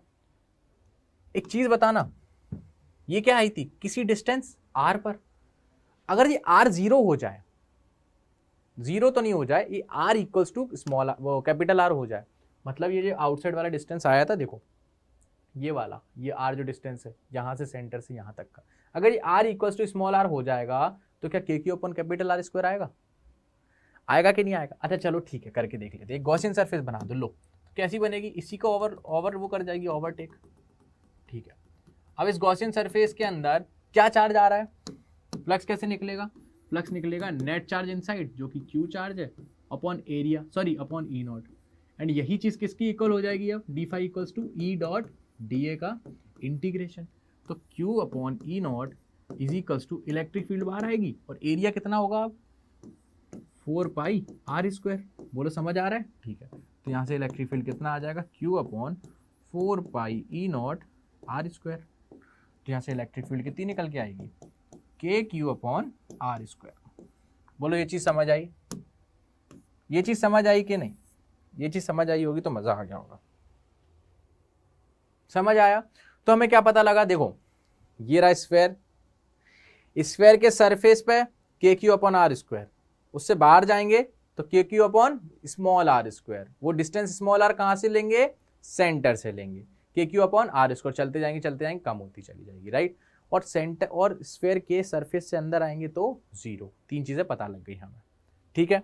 चलो, तो अगर मैं इसका ग्राफ बनाऊं बच्चों, अगर मैं ग्राफ बनाऊं तो कोई दिक्कत है? बना के देखते हैं, आ जाओ। कैसा ग्राफ बनेगा, देखो ये ले लिया मैंने इलेक्ट्रिक फील्ड, ये मेरी हो गई इलेक्ट्रिक फील्ड, और ये हो गया मेरा डिस्टेंस स्मॉल आर। सुनना, और यहाँ पर बीच में मैं ले लेता हूँ एक डिस्टेंस आएगा स्मॉल कैपिटल आर, राइट, ठीक है। और ये क्या है, पॉइंट 0, और ये डिस्टेंस r कहाँ से होगी, सेंटर ऑफ द हॉलो, ये रहा हॉलो स्फीयर मेरा, और इसके सेंटर से, ठीक है। और चार्ज कैसा फैला हुआ था इस पे, कुछ इस टाइप से चार्ज फैला था। इसका हमें ग्राफ बनाना है, ठीक है। चलो बहुत बढ़िया। और ये डिस्टेंस, अब सुनना, हम क्या कर रहे हैं, सेंटर से बाहर की तरफ जा रहे हैं, तो सेंटर से जब तक मैं बाहर की तरफ जा रहा हूं तो ये कितना डिस्टेंस मुझे r चलना पड़ेगा। r से पहले पहले कोई इलेक्ट्रिक फील्ड होगी? नहीं होगी। सेंटर से जब तक r तक नहीं पहुंच जाऊंगा तब तक कोई इलेक्ट्रिक फील्ड नहीं होगी। तो यहाँ से कुछ इलेक्ट्रिक फील्ड आएगी? नहीं आएगी। तो यहाँ के लिए क्या बना दूं मैं, 0। यहाँ से यहाँ तक बनेगी 0। बोलो दिख रही है? बहुत बढ़िया, 0। जैसे ही r पर आएगा तो इलेक्ट्रिक फील्ड इंटेंसिटी क्या हो जाती थी, देखो E inside when r is less than capital R equals to 0, E on surface when small r equals to capital R equals to kq upon capital R square। सही है। और एक चीज और क्या बची थी, E outside when r is greater than capital R equals to kq upon small r square। तो यहां पर क्या आएगी, कुछ ना कुछ वैल्यू आएगी। कितनी वैल्यू आएगी, एकदम से इंक्रीज हो जाएगी। यहां से मान लो यहां, और ये डिस्टेंस मान लो अपना कुछ दिया हुआ है, सॉरी इलेक्ट्रिक फील्ड इंटेंसिटी यहां पर है K Q upon are square. Then after this point electric field intensity upon are square से वेरी करेगी, तो कुछ ऐसी हो जाएगी। समझ आया? दिस वॉज योर ग्राफ और this will be your graph. इसको वाइट से कर दो। बोलो समझ आया? ये ग्राफ होगा 0 से r तक के लिए 0, एंड r से लेके स्मॉल r जब तक आप डिस्टेंस बढ़ाते जाओगे तब तक इलेक्ट्रिक फील्ड कम होती चली जाएगी। बोलो समझ आया? बहुत बढ़िया, ठीक है। अब सुनना, इसमें टाइम इसलिए लगाया क्योंकि सॉलिड में अब जरूरत नहीं पड़ेगी ज़्यादा। क्यों? अब सॉलिड में भी 2 केस हो जाएंगे बच्चों, कंडक्टिंग एंड नॉन कंडक्टिंग। अब सुनो मेरी बात, कान खोल के मेरी बात सुनना। मैंने क्या बोला, कंडक्टिंग मतलब अगर आप सरफेस पे चार्ज रखोगे तो सरफेस पे पूरी जगह फैल जाता है, बराबरी से फैल जाएगा। अगर आपने सरफेस पे 4 चार्ज रखा ना तो पूरी सरफेस पे बराबर फैल जाएगा। तो आधी पे 2 क्यों रह जाएगा, आधी पे 2 क्यों रह जाएगा, 1/4 पे 1 आ जाएगा, 1 समझ रहे हो, बराबर से फैल जाएगा। इसमें जब आप कंडक्टिंग की बात करते हो ना बच्चों, जब आप किसकी बात करोगे, यहां लिखता हूं देखो, फॉर कंडक्टिंग सॉलिड स्फीयर, ध्यान देना मेरी बात पे, for conducting solid sphere all charge will come on the surface of the sphere and कैसे कम यूनिफॉर्मली, यहां पे क्या लिख देंगे यूनिफॉर्मली, एक वर्ड और छूट गया मेरे को, ये लिखना था come, will come uniformly on the surface of the sphere, कैसे on the surface of the sphere. ये चीज ध्यान रखो, मेरे कहने का मतलब है अब सॉलिड स्फीयर है लेकिन है कैसा कंडक्टिंग, तो मैं अगर उसके अंदर मान लो इंजेक्शन से मैं उसके अंदर चार्ज भरना चाह रहा हूँ, फॉर एन एग्जाम्पल कि मेरे अंदर ये सॉलिड स्फीयर है, ठीक है सॉलिड स्फीयर है, मैं क्या कर रहा हूँ इसके अंदर इंजेक्शन लगा के इसके अंदर चार्ज भरना चाह रहा हूँ, but what is happening is this sphere is conductor now, this sphere is conducting now, when you are pushing those charges, ये पूरा का पूरा चार्ज पता है कहाँ आ जाएगा, अंदर नहीं रुकेगा, पूरा का पूरा सरफेस पर आ जाएगा। ये इसकी प्रॉपर्टी है, ये आपको ध्यान रखना पड़ेगा कि जब भी कंडक्टिंग सॉलिड स्फीयर की बात करोगे तो भी चार्ज पूरा स्फीयर के सरफेस पर आ जाएगा और बिहेव कैसा करेगा जैसे चार्ज हॉलो स्फीयर पे रहता है पूरी सरफेस पर। तो अगर कंडक्टिंग है तो इसके अंदर जो चार्ज होगा, जो भी स्फीयर है इसके अंदर जो भी चार्ज आएगा, ये आ गया चार्ज, जो भी आप इसके अंदर चार्ज भरोगे, जैसे मानो देखो देखो इसकी प्रोसेस बताता हूं, प्रोसेस पे ध्यान दो, देखो देखो देखो, मान लो जैसे एक स्फीयर है, आपने क्या किया इसके अंदर चार्ज भर दिया, कैसी ना कैसे आपने ये चार्ज फिल किया, कहीं ना कहीं से आपने इसके अंदर चार्ज भरा, एक जगह आपने क्या किया सिरिंज लगाई, ऐसे देखो आपने ये सिरिंज लगाई मोटी सी नुकीली और ये आपने प्रेस कर दी, ठीक है इसके अंदर प्रेस कर दिया, ठीक है, तो उससे क्या हुआ यहाँ पर मान लो बहुत सारा चार्ज आ गया, plus plus plus plus plus plus plus plus plus, ठीक है फैलता चला जा रहा है। लेकिन इसके बाद की प्रोसेस जो होने वाली है वो पता है क्या है, इसके बाद की जो प्रोसेस होने वाली है वो पता है क्या है, इसके बाद जो प्रोसेस होने वाली है वो है, जैसे आपने चार्ज भर दिया ये आ गया, अब जो क्योंकि ये है अपना कंडक्टिंग स्फीयर, तो बाद में ये पूरा चार्ज यूनिफॉर्मली डिस्ट्रीब्यूट हो जाएगा, कैसे यूनिफॉर्मली डिस्ट्रीब्यूट हो जाएगा पूरी सरफेस पर, ये हो गया यूनिफॉर्मली डिस्ट्रीब्यूट पूरी सरफेस पर, बोलो समझ आया, बहुत बढ़िया, पूरी सरफेस पर यूनिफॉर्मली डिस्ट्रीब्यूट हो जाएगा।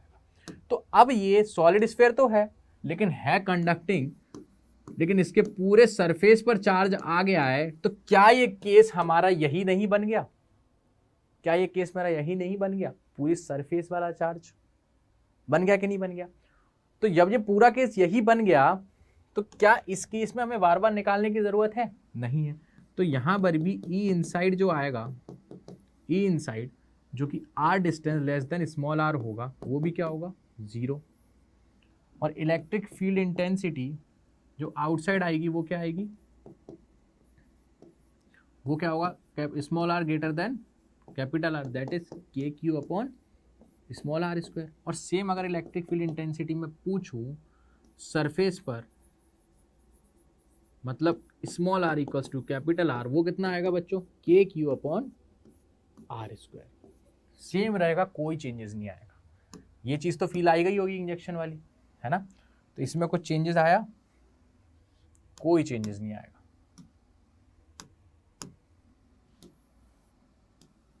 बोलो समझ आया। अब दिक्कत कहाँ आएगी वो ध्यान दो, दिक्कत कहाँ आएगी वो ध्यान दो, जब हम electric field intensity uniformly charged solid sphere का निकालेंगे। देखो अब मैं लिखूंगा फॉर नॉन कंडक्टिंग, बच्चों फॉर नॉन कंडक्टिंग, मेरी वर्डिंग ध्यान रखना, non conducting solid sphere, for non conducting solid sphere की हम बात करेंगे, नॉन कंडक्टिंग है, ठीक है चलो बढ़िया, नॉन कंडक्टिंग मैंने आपकी बात मान ली। अब इसमें करना क्या है वो देखना, नॉन कंडक्टिंग माना कैसी है, सुनना बच्चों, इस केस में अब मैं क्या करूंगा एक स्फीयर लूंगा, अब चूंकि वो नॉन कंडक्टिंग है दैट मीन इंसुलेटर भी हो सकता है, नॉन कंडक्टिंग का मतलब क्या हो गया इंसुलेटर बोल दो, ठीक है, इंसुलेटर होते हैं तो क्या उसमें फ्री इलेक्ट्रॉन होते हैं, नहीं होते, तो मतलब चार्ज हमारा मूव कर ही नहीं सकता। लेकिन एक कंडीशन पे मूव कर सकता है, अगर हम उसको उठा के कैसे भी ना कैसे उसको उठा के एक्सटर्नल वर्क करके कहीं ना कहीं पटक दें। बहुत बढ़िया। तो एक्चुअली मैं कर क्या रहा हूँ इस टाइम पर कि मैंने एक स्फेयर माना, मैंने एक स्फेयर बनाया सॉलिड, मैंने एक सॉलिड स्फेयर बनाया। What is this? Solid sphere. और इस सॉलिड स्फेयर के अंदर अब मैंने क्या किया, ये नॉन कंडक्टिंग सॉलिड स्फीयर है, इसके अंदर चार्ज ऐसे फैलेगा ही नहीं कि अपनी सरफेस पर आ जाए। तो मैंने क्या किया, चार्जेस को उठा उठा के इसके अंदर फिल कर दिया। और कैसे? यूनिफॉर्मली। अब समझ आया?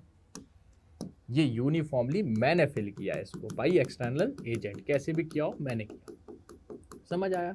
अगर नॉन यूनिफॉर्मली की बात कर लेंगे तो भी आ जाएगा आंसर, बस उसमें थोड़ी तिगड़म लगेगी। लेकिन अभी हम यूनिफॉर्म की बात करेंगे। वैसे ये आपके सिलेबस का पॉइंट नहीं है, लेकिन यहाँ से आपको गॉस लॉ की और बढ़िया फीलिंग आने वाली है, देखना।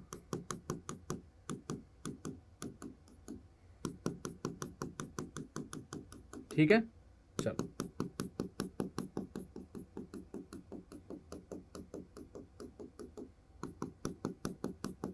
ठीक है, अब सुनना, इसको मैं करूंगा लीनियर वॉल्यूम चार्ज डेंसिटी से करूंगा इसको। ये रहा मेरा स्फीयर। तो समझ गए मैंने क्या बोला? देखो, अगर कंडक्टिंग स्फीयर है ना, और कंडक्टिंग में चाहे हॉलो हो चाहे सॉलिड हो, आएगा पूरा चार्ज सरफेस पर ही। ये चीज ध्यान रखना। ऐसे चार्ज जब ही भरेगा अंदर जब आप नॉन कंडक्टर लोगे। ठीक है, नॉन कंडक्टर लोगे तो आपके ऊपर है आप कैसे फिल कर रहे हो। मैंने भाई उठा उठा के मेहनत कर करके इसको यूनिफॉर्मली फिल किया है, तो इसको मैं अब नाम दे दूंगा क्या? Uniformly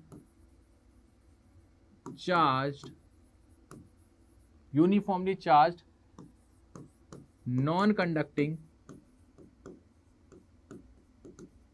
solid sphere. बोलो, अब समझ आ गया होगा। ठीक है, लेकिन इसको थोड़ा दूर लिखना चाहिए था मुझे, क्योंकि फिर किसी डिस्टेंस r पर मैं बनाऊंगा।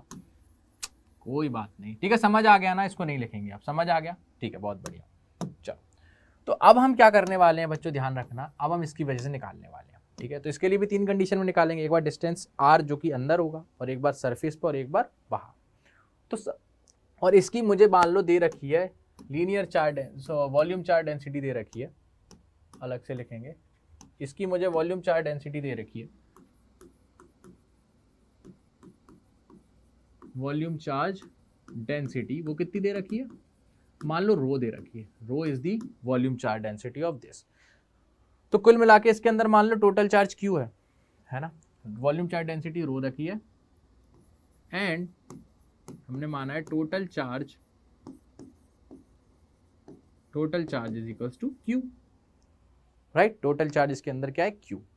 तो रो की वैल्यू क्या निकल के आ जाएगी बच्चों? Rho equals to total charge q upon इसके अंदर का volume. Volume is 4/3 pi capital R cube. ये चीज आपको बताई थी वॉल्यूम चार्ज डेंसिटी में। ठीक है, क्योंकि वॉल्यूम में चार्ज है। ठीक है, इसका मैंने ऑलरेडी रेडियस कैपिटल आर मान लिया है।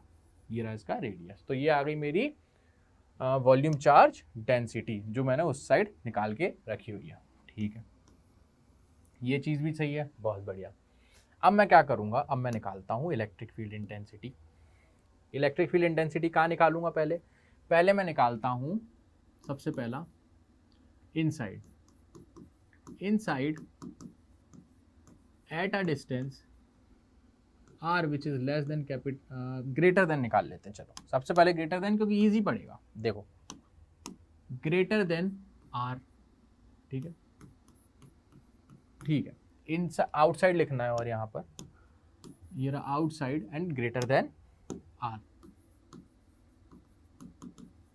Outside at a distance r, capital R which is greater then r। तो मुझे क्या चाहिए? सेंटर से किसी डिस्टेंस r पर चाहिए। ये मान लो ये रहा डिस्टेंस r। ठीक है, सेंटर से, बहुत बढ़िया, इस पॉइंट पर चाहिए मुझे। तो मैं क्या करूंगा, एक गॉसियन सरफेस बना देता हूँ। कैसे बनाऊंगा? कुछ इस टाइप से। कुछ दिक्कत? ये बन गई मेरी गॉसियन सरफेस। ठीक है, अब मैंने गॉसियन सरफेस की वजह से क्या लगाऊंगा? दो चीजें लगाऊंगा। क्यू इनसाइड, फ्लक्स बराबर होगा, तो एक तो गॉस लॉ की वजह से Q inside upon E naught is equals to E D A का इंटीग्रेशन। बोलो सही है, बहुत बढ़िया। क्यू इनसाइड कितना है? टोटल चार्ज इनसाइड कितना है बच्चों? टोटल चार्ज इनसाइड कितना है? क्यू चार्ज बोल दो या इसको सरफेस चार्ज डेंसिटी की तरीके से लिख दो, है ना। टोटल चार्ज हम क्या लिख देते हैं यहाँ पर, चलो यहाँ पर मैं लिखता हूँ डायरेक्ट टोटल चार्ज मैंने क्यू मान रखा है इंटू ई नॉट। बोलो सही है, देखना ध्यान से खेलूंगा मैं। टोटल चार्ज अभी इस सरफेस के अंदर कितना, क्यू चार्ज जो हमने टोटल चार्ज मान रखा है अपॉन ई नॉट, ठीक है। वही सेम चीज हर जगह एरिया वेक्टर जो होगा उसमें से इलेक्ट्रिक फील्ड कांस्टेंट आ रही होगी, तो ई बाहर आ जाएगा और इसका एरिया क्या होगा पूरे बड़े वाले रेड वाली गॉसियन सरफेस का, 4 पाई आर स्क्वायर। देखना यहाँ वॉल्यूम मत रख देना, एरिया की बात कर रहे हैं, राइट। तो यहाँ से आपके पास जो इलेक्ट्रिक फील्ड इंटेंसिटी आ रही है वो कितनी आएगी, Q upon 4 pi E naught small are square. तो यहाँ से क्या लिखूंगा, E outside is equals to k Q upon are square. Again E is inversely proportional to are square. कोई फर्क नहीं पड़ा आउटसाइड वाली में भी सेम आ रहा है जैसे हर केस में आ रहा था, ठीक है। समझ आई ये चीज, बहुत बढ़िया। चलो इसमें कोई शर्म नहीं आ रही, सॉरी इसमें कोई फर्क नहीं आ रहा। तो सरफेस पे कितना आएगा बच्चों, सरफेस पे निकाल दें जल्दी से पहले, ठीक है। सरफेस पे भी निकाल लेते हैं। ऑन द सरफेस है ना, R equals to capital R।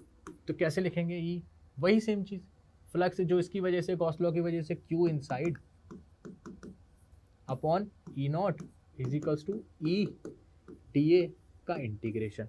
अब सरफेस की वजह से क्या करोगे बच्चों, फिर से बनाना पड़ेगा क्या इसको, सरफेस की वजह से नई गॉसियन सरफेस बनाओगे आप इस सरफेस के ऊपर। बोलो समझ आया, इस सरफेस के ऊपर नई गॉसियन सरफेस बनाओगे। तो इसकी वजह से तो मैं डायरेक्ट लिख देता हूँ, इस गॉसियन सरफेस को आप यहाँ बनाओगे तो टोटल चार्ज इनसाइड क्या आ जाएगा, पूरा का पूरा क्यू आ जाएगा फिर से। तो Q upon E naught is equals to E बाहर आ जाएगा और area 4 pi are square, capital R का स्क्वायर। क्यों, क्योंकि सरफेस अब हमारी ये हो जाएगी। तो यहाँ से सेम आ जाएगा electric field intensity Q upon 4 pi E not और कैपिटल आर स्क्वायर आ जाएगा इस बार। तो इलेक्ट्रिक फील्ड इंटेंसिटी जो सरफेस पर आ रही है बच्चों, उसमें बस हल्का सा डिफरेंस है कि स्मॉल आर की जगह कैपिटल आर आ जाएगा। ये 4 पाई नहीं आएगा, मैंने गलत लिख दिया, ठीक है। K Q upon are square ये आ गया मेरा सरफेस पर, ये मैंने पूरा का पूरा मिटा दिया फिर से, ठीक है। तो लो फिर से लिख देते हैं, क्या दिक्कत है, कोई दिक्कत नहीं है। देखो जल्दी देखेंगे, on the surface R equals to capital R, right. कोई दिक्कत नहीं, हो जाती है मिस्टेक्स, हम भी इंसान ही हैं, मीटर गया कोई बात नहीं, ठीक है। तो कैसे निकालेंगे जल्दी बताओ, सरफेस क्या बनेगी गॉसियन सरफेस, ये बनेगी। तो नेट चार्ज अंदर Q upon E naught is equals to E D A का integration, Q upon E naught, E की वैल्यू और अंदर एरिया क्या आ जाएगा 4 पाई कैपिटल आर स्क्वायर। ये 4 पाई यहाँ जाएगा, ई नॉट 4 पाई ई नॉट के हो जाएगा। तो electric field inside on the surface क्या आ जाएगी बच्चों, ये 4 पाई ई नॉट आ जाएगा। तो के upon 4 pi E naught R square. तो यहाँ से ई सरफेस हमारा निकल के आ गया के क्यू अपॉन आर स्क्वायर। बोलो ठीक है, चलो बहुत बढ़िया। सुनना, यही सेम चीज इधर आई थी, बस कैपिटल आर की जगह स्मॉल आर है ना। तो मतलब सरफेस पे अभी भी के क्यू अपॉन आर स्क्वायर आ रहा है और बाहर जाते जाते कम हो रही है, कोई अंतर नहीं आया। अब आती है बात कहानी जो इंपॉर्टेंट है, इनसाइड, ये इंपॉर्टेंट है, inside at the distance small R is smaller than capital R. यहां आएगी दिक्कत और यहां आपको देखना है। सुनो, ये चीज आपको समझाने के लिए कराई गई है, सुनना। अब मैं फिर से बनाऊंगा। अब एक्चुअली में किया क्या है, ये रहा मेरा स्फेयर और स्फेयर में हमें चार्जेस फिल कर रखा है। ये लो मैंने चार्ज फिर फिल करूंगा, ठीक है। अब एक्चुअली में उसने किया क्या, उसने बोला अंदर बताओ अंदर कैसे वेरी करेगी। तो अब एक चीज मेरे को ध्यान से देख के बताओ बच्चों, अंदर तो चार्ज है इस बार तो सरफेस पर नहीं है, और चार्ज भी डिस्टेंस पे डिपेंड करेगा कि तुम कहाँ निकाल रहे हो। करेगा कि नहीं करेगा, बिल्कुल करेगा। सुनना, देखो इसकी रेडियस तो हमको पता है कैपिटल आर। मान लो मुझसे पूछा है किसी डिस्टेंस स्मॉल आर पर यहाँ पर निकालनी है, तो मैं क्या करूँगा, सबसे पहले गॉसियन सरफेस बनाऊंगा कुछ इस टाइप की। ये बन गई मेरी गॉसियन सरफेस। अब सुनना, क्या इसके अंदर का चार्ज, इस गॉसियन सरफेस के अंदर का चार्ज क्या इस डिस्टेंस स्मॉल आर पे डिपेंड कर रहा है? बिल्कुल कर रहा है। कैसे कर रहा है? अगर ये डिस्टेंस थोड़ा भी छोटा कर दोगे तो उसके अंदर आने वाला चार्ज छोटा, जैसे जैसे डिस्टेंस बढ़ता जाएगा चार्ज बढ़ता चला जाएगा। तो क्या इस पर डिपेंड कर रहा है? बिल्कुल डिपेंड कर रहा है। तो अब बात आ जाएगी हमारी चार्ज डेंसिटी की ऊपर। हमने क्या बताया था आपको वॉल्यूम चार्ज डेंसिटी बच्चों? वॉल्यूम चार्ज डेंसिटी जो मैंने मान रखी थी वो थी मेरी rho, and rho equals to total charge q upon total volume कितना था 4/3 pi r cube. This was my charge density. ठीक है, अब सुनना, ये थी। अब मैं यहां पर क्या बोलूंगा वो ध्यान से सुनना बच्चों, ध्यान से सुनना। ये क्या है? ये क्या चीज निकाली मैंने?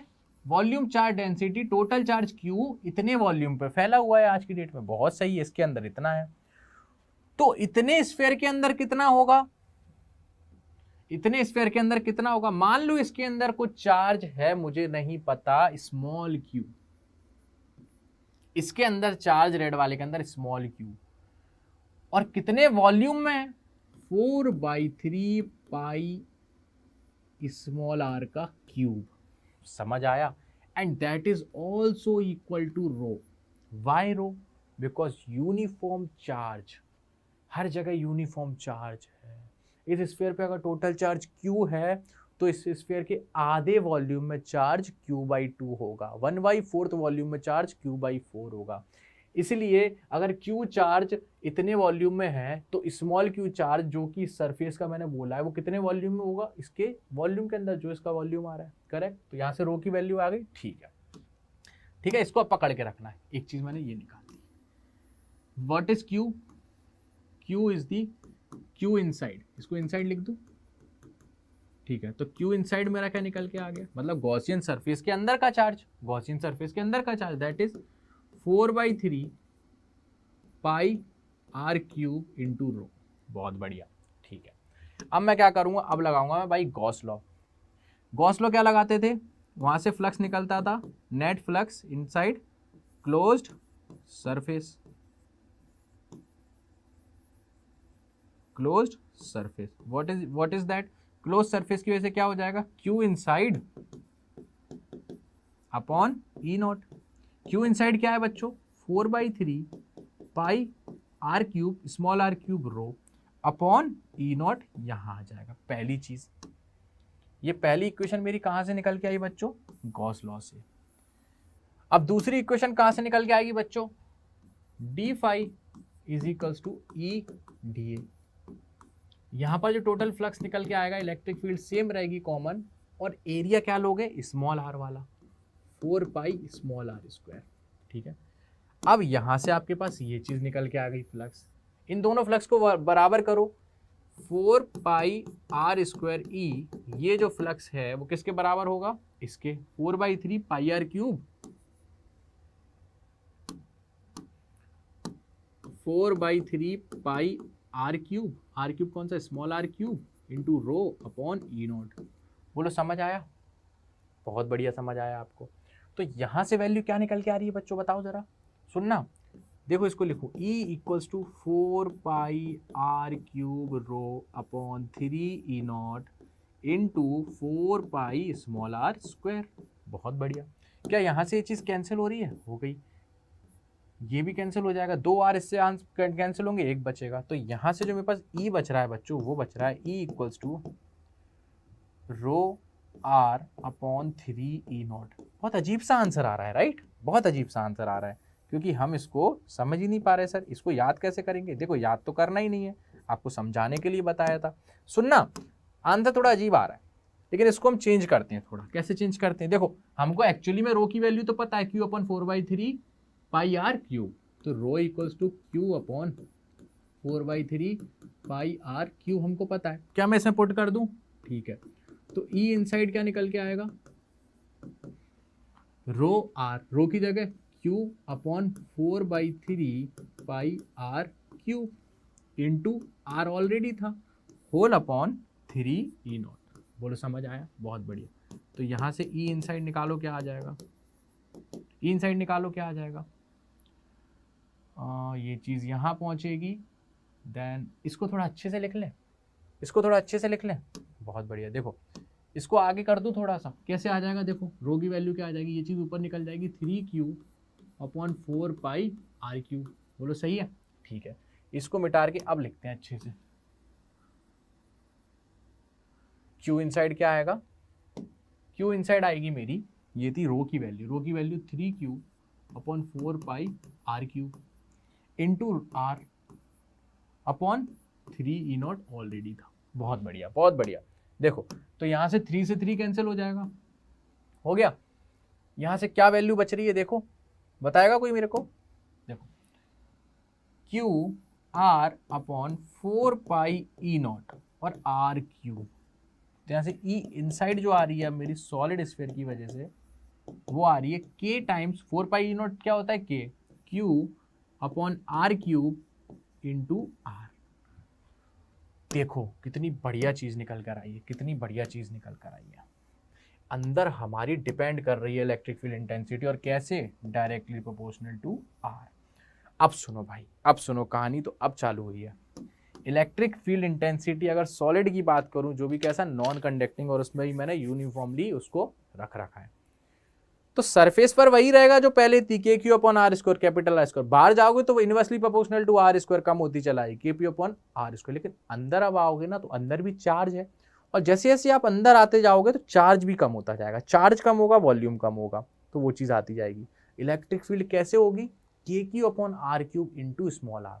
अंदर जैसे जैसे आप पास आते जाओगे सेंटर के, इलेक्ट्रिक फील्ड इंटेंसिटी डिस्टेंस से डायरेक्टली प्रोपोर्शनल आ रही है ना।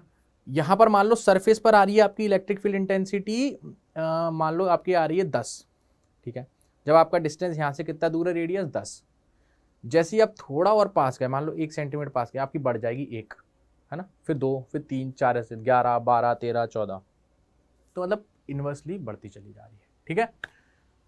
तो आज तक यहीं तक था, आपने एक infinite plane sheet of charge की वजह से देख लिया, है ना, सिग्मा अपॉन ई नॉट आता है, हॉलो स्फीयर की वजह से समझा, कंडक्टिंग नॉन कंडक्टिंग समझा, चार्ज डेंसिटीज क्या होती हैं वो समझा। सॉलिड की ज़रूरत नहीं थी बट फिर भी मैंने कराया, क्योंकि यहाँ से आपको गॉस लॉ को तरीका समझ आ गया होगा कैसे लगाया, राइट। तो इतनी चीज़ें क्लियर हुई, आज आपका ये चैप्टर कंप्लीट होता है। नेक्स्ट टर्न पे हम मिलने वाले हैं, कुछ क्वेश्चंस लेके आएंगे आपके लिए, एनसीईआरटी के भी लेके आएंगे, प्लस नॉर्मल क्वेश्चंस लेके आएंगे, जिससे आपका कंसेप्ट प्लस क्वेश्चंस सॉल्व होने लगे, ठीक है। तो मिलते हैं अगली क्लास में बच्चे, तब तक के लिए चैनल को लाइक करिए, सब्सक्राइब करिए, वीडियो को लाइक करिए, ठीक है। चलो बाय बाय।